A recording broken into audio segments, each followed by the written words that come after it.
Hello, I'm Ian Alderton from Alrad Instruments, here today to talk about our products for vacuum use and satellite related applications. Alrad have been going for 50 years. We were established in 1970, originally in radiation instrumentation, hence the name.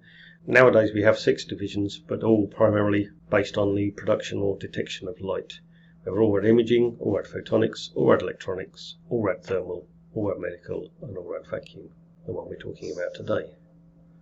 A little bit of overview of what we're going to be talking about, primarily the channel electron multipliers and arrays, then also long-range microscopes for looking into vacuum chambers and other applications. And then we have some CMOS sensors for space applications and general overview on the company. So, straight in, channel electron multipliers. 30 years, Dr. Schutz, our partner in Germany, have been producing the electron multipliers with ceramic bodies to replace the original glass multipliers, but they're much more robust in applications. The other advantage is that you can make them in basically any small shape and size. So here we have the standard range, which started off with circular openings, the 10mm circular cone being the most popular, replaced the original glass multipliers that people used. And these can be done with either straight 45° or 90° angle for the input cone to the basic CEM body. Standard glass provides count rates of up to 5 million counts per second. It's 200 megaohms. There is also the extended dynamic range version. This has 60 to 80 megaohms, but will go up to 15 million counts per second. So this is coming more recently for some applications where you require a higher count rate. Both of them can be baked to up to 250 degrees C if you want to bake your vacuum system to clear out any impurities before switching the instrument on for detection. Apart from the circular opening, you can also then produce input cones, rectangular cones or square cones. I know I'll call it a cone, but it's still the input section of the multiplier. But the advantage with the rectangular ones is you can put them together in arrays, including multiple different size cones together. So in this case we have 3 different openings to produce a detector array. And the other advantage with the ceramic bodies is that you can custom fit it into positions or spaces in your system. So there's been many custom configurations made over the years for different applications. One of the other applications is to replace existing glass multipliers and arrays in the systems. This is a replacement head that was produced for VG Clam 4 electron spectrometer. I believe the original array had 8 glass CEMs, and we've been able to get 9 channels with the ceramic CEMs in the same space to improve the ability to use. So the original fragile glass one was replaced by these models KBL 1705, and they've been quite successful in their applications. Other applications for custom ones has been in the space, which is of course where we started talking about, and these are a few of the spacecraft that the Dr. Schutz multipliers are on. I don't think that's a complete list, and there's even some of the modern CubeSats where we have multipliers on as well. Here's a picture of some of the spacecraft that they are on, as well as a CEM array installed in the solar orbiter. Also, there's been an adaptation or a multiplier used for a spacecraft charge monitor. One custom application for CEM was to check the spacecraft charge monitor. And this is a CEM that's been produced for checking the current state of charge or contamination of the surface of the multiplier. Back to vacuum systems, and often you want to use a camera to view what's happening within your vacuum system. So you can use the Questar long-range microscopes to look through the viewport into your vacuum chamber. Of course, it always helps if you take the protective cover off the front first before you use it. This is the QM1.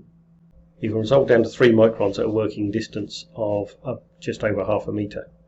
And we have the QM100, which resolves down from a distance of 15 centimeters, or 15 to 35 centimeters, will go down to 17 microns. The QM100 has a working distance of 15 centimeters to 35 centimeters and can resolve down to 1.1 micron. If this is not enough, we can also add supplementary bits to the QM100, the Power Pack 100, which adds 3 times Barlow and a planet lens at the front. increases the magnification 8 times, and working distance is now 9 to 11 centimeters. Here's some examples of applications looking at etch wafers boards with a QM100 with the Planet lens and auxiliary lens. Other applications or other devices that we can supply for use in space applications are image sensors. Many of these are used for the cameras that are built into or used on spacecraft for viewing the surface of planets and the Earth, as well as being used in electron microscopy. So most of the sensors are visible sensors and are area sensors, either high-speed imaging, sorting or hyperspectral, including food safety, etc. But the main push of this one is for sensors for space applications. With space applications, CMOS is now becoming more standard than CCD, because of the on-chip A to D conversion and better radiation tolerances. And you can stitch the basic pattern together and go up to much larger devices, up to wafer scale.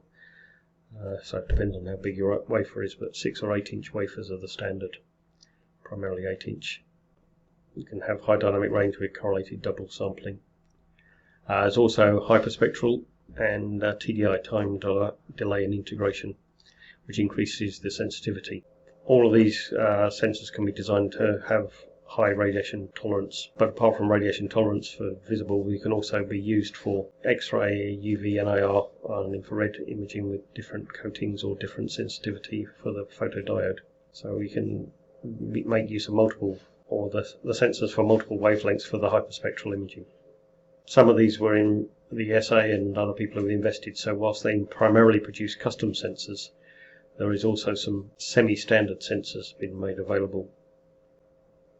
The first of these is the ELFIS, which is a high dynamic range HD format radiation hardened global shutter sensor, 1920 by 1080 pixels on a 15 micron pitch.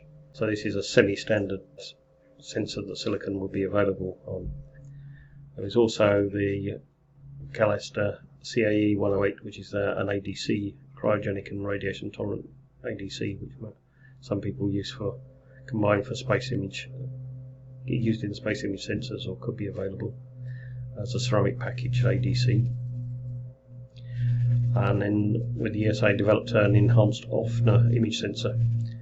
This is used for hyperspectral imaging between 320 and 900 nanometers, and it's an area sensor of 2048 by 256 pixels on a 15.5 micron pix. Clocks up to 20 megahertz on 4 separate channels, gives 220 frames per second of CDS binned. The max frame rate is 220 frames per second when binned. These vacuum components can be found more on our website under the vacuum section, where we have links to the electron multipliers, the long distance microscopes and the vacuum image sensors, and this should be a clickable link onto our vacuum section of the website. That's only highlighting 3 of some of our many partners, most of which are shown up here. Just to remind you, we're based in the south of England, so just in Newbury. There's our main contact numbers, but due to the current nature of COVID times, most of the sales team are working remotely. There's also a link to with the mobile numbers for all the people working on the particular divisions that they work in. Thank you for watching, and I hope you found this informative.